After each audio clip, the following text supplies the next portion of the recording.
जय माता दी भक्तों, कैसे हो आप सब।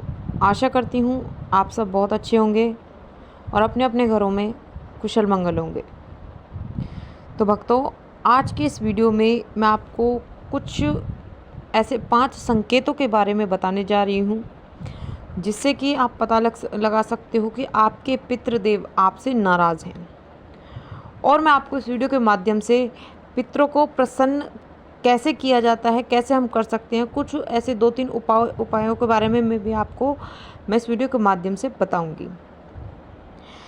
लेकिन बताने से पहले मैं आप सभी भक्तों से एक छोटी सी रिक्वेस्ट करना चाहती हूँ कि अगर आप हमारे चैनल पर नए हो तो सबसे पहले चैनल को सब्सक्राइब कर लीजिए और साथ में लगे बेल आइकन को दबा दीजिए ताकि हमारी वीडियो की नोटिफिकेशन सबसे पहले आप सभी भक्तों तक पहुंच सके। भक्तों, वीडियो को लास्ट तक देखिएगा, वीडियो को बीच बीच में से स्किप बिल्कुल मत करना। अगर आप वीडियो को बीच बीच में से काट काट के देखोगे, सुनोगे, तो आपको ये वीडियो जो है वो बिल्कुल भी समझ में नहीं आएगी। क्योंकि बहुत से ऐसे व्यक्ति हैं जिनके घरों में उनके पितृदेव उनसे नाराज़ रहते हैं और वो उन्हें संकेत भी देते हैं, लेकिन वो भक्त उन संकेतों को समझ नहीं पाते। और जिन भक्तों के घर में उनके पितृदेव उनसे नाराज़ होते हैं तो वो पितरों को किस तरीके से प्रसन्न कर सकते हैं, किस तरीके से मना सकते हैं, उनके लिए भी मैं आपको इस वीडियो के माध्यम से उपाय बताऊंगी, जिसको करने मात्र से ही आपके पितृदेव आपसे प्रसन्न होंगे, उनकी कृपा आप सभी पर बनी रहेगी। तो चलिए भक्तों, अब मैं आपको बता देती हूँ उन संकेतों के बारे में जो कि आपको तब प्राप्त होते हैं जब आपके पितृ आपसे नाराज़ होते हैं। तो देखिए भक्तों, जब भी आपके पितृ आपसे नाराज़ होते हैं तो आपके जीवन में कुछ ऐसे बदलाव होते हैं, कुछ ऐसी घटनाएं घटित होती हैं जो कि ये दर्शाती है कि आपके पितृदेव आपसे नाराज़ हैं, आपसे क्रोधित हैं। तो ये पितृदेव आपसे क्रोधित क्यों होते हैं? तो सबसे पहला संकेत जो मैं आपको बताने जा रही हूँ वो ये है कि जब आपके पितृदेव आपसे नाराज़ होते हैं और जिस वजह से वो पितृदेव आपसे नाराज़ होते हैं वो कि अमावस पर अगर आप पितरों की पूजा पाठ नहीं करते हो, उनकी जैसे अमावस्या पर उनका भोग निकालना होता है, अगर वो भोग आप नहीं निकालते हो तो उससे भी आपके पितृ नाराज़ होते हैं। महीने में एक बार अमावस आती है, उस दिन आपको अपने पितरों की पूजा अवश्य करनी चाहिए, क्योंकि आपके पितृदेव कहने को तो वो जो भी आप उनका भोग में बनाते हो उन्हें कुछ नहीं चाहिए होता, लेकिन एक सिर्फ वो इस बात से प्रसन्न हो जाते हैं कि हाँ, ये मेरे नाम का मतलब ये भोग निकाल रहे हैं और मुझे याद कर रहे हैं, हमें मान रहे हैं, हमारी सेवा सत्कार कर रहे हैं। समझ रहे हो? तो जो पितरों का जो स्थान होता है वो आपके देवी देवताओं से भी ऊंचा स्थान होता है, आपके इष्ट देव से भी ऊंचा स्थान होता है। अगर आपके पितृदेव आपसे प्रसन्न हैं तो समझ लीजिए आपके इष्ट देव भी आपसे प्रसन्न हैं, और अगर आपके पितृदेव ही आपसे नाराज़ है तो समझ लीजिए आपके इष्ट देव भी आपसे नाराज़ है। फिर आप चाहे कितनी भी पूजा पाठ कर लो, कितने भी मंत्र जाप कर लो, कितना भी आप कुछ भी कर लो, वो उसका फल आपको प्राप्त नहीं होगा जब तक आपके जो पितृदेव हैं जब तक वो आपसे प्रसन्न नहीं होते हैं। समझ रहे हो? तब तक आपका कोई भी कार्य नहीं बनेगा, कोई भी किसी भी काम में आपको सफलता नहीं मिलेगी और आपके इष्ट देव तो आपसे प्रसन्न होंगे ही नहीं अगर आपके पितृदेव आपसे नाराज़ हैं तो सबसे पहला संकेत आपको ये मिलता है कि अगर आप पितरों की अमावस्या पर पूजा पाठ नहीं करते हो, उनका भोग प्रसाद नहीं निकालते हो, तो समझ लीजिए आपका तो इस चीज़ से भी आपके पितृदेव आपसे नाराज़ होते हैं। दूसरी चीज़ कि आपके पितृदेव जब नाराज़ होते हैं तो आपको, अगर आप कुत्ते को रोटी नहीं खिलाते हो या फिर गायों को भगा देते हो या फिर उन्हें मारते हो, और या फिर आप अमावस्या पर देर से उठते हो, क्योंकि कहा जाता है कि सुबह में जितनी जल्दी आप अमावस हो सके उतनी जल्दी आप अमावस काट दो, उनका भोग प्रसाद आप सुबह के समय निकाल दो, क्योंकि सुबह सुबह का समय बहुत मतलब अच्छा होता है। उस समय दिव्य ऊर्जाएं हमारे चारों तरफ घूमती हैं। ठीक है, तो ये चीज़ इस चीज़ का आपको ध्यान रखना है कि आपको कुत्ते को रोटी ज़रूर खिलानी है, गायों को मारना भगाना नहीं है। अगर आप कुत्ते को रोटी नहीं खिलाओगे, गायों को भगाओगे, उन्हें मारोगे, तो ये इस चीज़ से आपके जीवन पर बहुत बड़ा प्रभाव पड़ता है।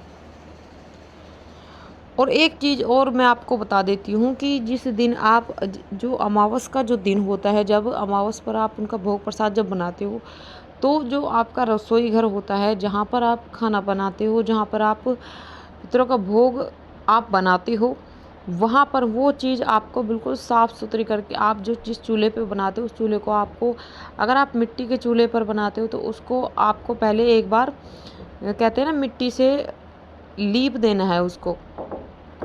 ठीक है, वहाँ से आसपास की जगह को साफ़ करके अच्छे से, और अगर आप गैस पे मतलब ये भोग प्रसाद उनका बना रहे हो, तो गैस को अच्छे से आपको साफ़ कर लेना है, और रसोई को आपको अच्छे से साफ़ करके उसमें थोड़ा पोछा लगा के साफ़ सफाई से, उसके बाद आपको नहा धोकर साफ़ सुथरे वस्त्र पहनकर आपको भोग प्रसाद बनाना है।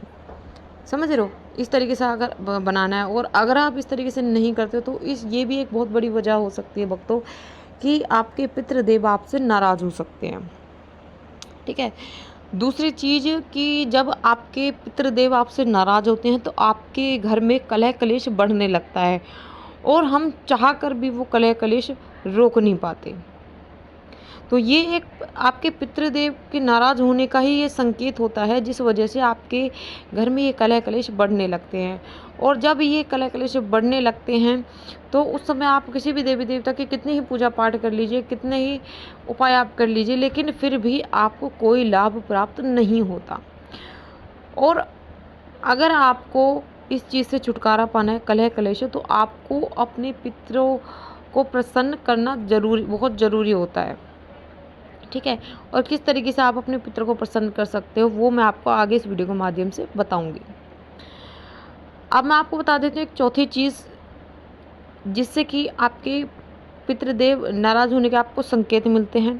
कि जब पितृदेव आपसे नाराज़ होते हो तो आपके घर में धन धान्य की दिक्कत होनी शुरू हो जाती है, और आपका जो कारोबार है वो बंद हो जाता है। आपका कोई भी कार्य आपका नहीं बनता है, आपको मिलती हुई सफलता भी आपके हाथ से निकल जाती है।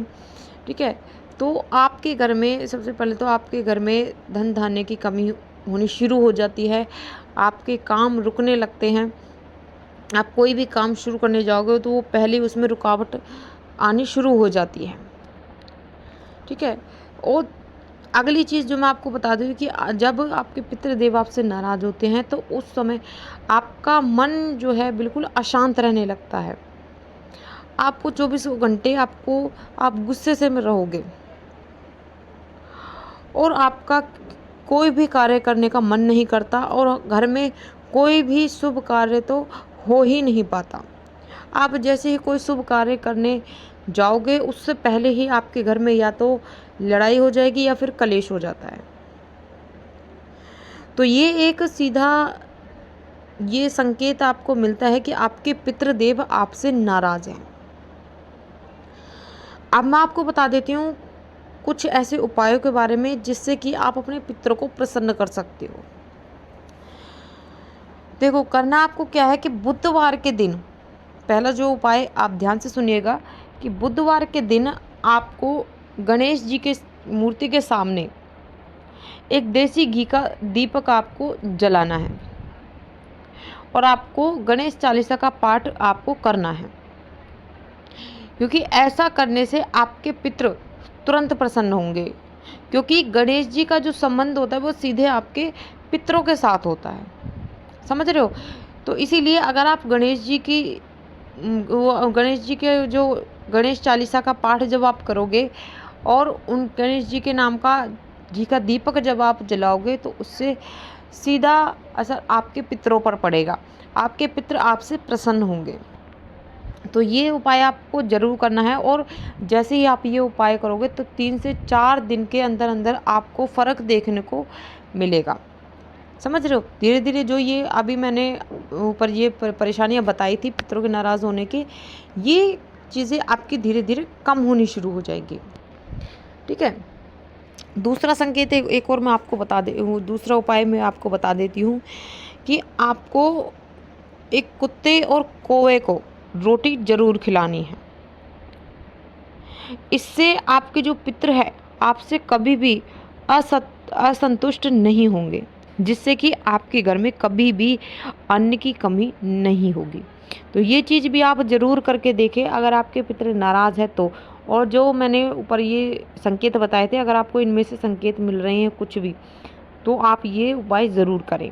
एक और उपाय मैं आपको बता देती हूँ कि आपको सुबह नहा धोकर साफ सुथरे वस्त्र पहनकर आपको सुबह एक लोटे में जल ले लेना है। उस जल में आपको 2 लौंग डालकर आपको सूर्य देव को अर्घ देना है सुबह सुबह।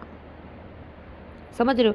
ऐसा करने से आपके पितृ आपसे प्रसन्न होंगे, और जो भी ये परेशानियां आपके घर में चल रही हैं पितरों के नाराज़ होने की वजह से, वो सारी परेशानियां धीरे धीरे समाप्त हो जाएंगी। और दूसरी बात, आप हनुमान चालीसा का पाठ भी आप कर सकते हो। ये इसका सीधा असर क्या होता है कि ये आपकी पूजा पाठ को आपके इष्ट देव तक पहुंचाने में मदद करता है। समझ रहे हो? और आपकी जो भी सेवा है उनसे आपके पितृदेव भी आपसे प्रसन्न होंगे, और आपके इष्ट देव भी आपसे प्रसन्न होंगे, क्योंकि जाहिर सी बात है अगर आपके पितृ आपसे प्रसन्न है तो आपके इष्ट देव तो ऑटोमेटिकली आपसे प्रसन्न रहेंगे। ठीक है। तो इस वीडियो के माध्यम से मैंने आपको पितरों के नाराज़ होने के संकेत भी बताए हैं, और उन्हें प्रसन्न करने के उपाय भी मैंने आपको इस वीडियो में बताए हैं। तो जिस भी भक्तों को ये जो पितृ नाराज़ होने के जो संकेत मैंने आपको बताए हैं, अगर इनमें से 2 या 3 संकेत भी अगर आपको मिल रहे हैं तो आप मुझे नीचे कमेंट करके ज़रूर बताना, और कमेंट में जय माता दी ज़रूर लिखना। तो ये थी भक्तों एक छोटी सी जानकारी जो मैंने आपको इस वीडियो के माध्यम से बताई है। आशा करती हूँ जानकारी आपको ज़रूर पसंद आई होगी।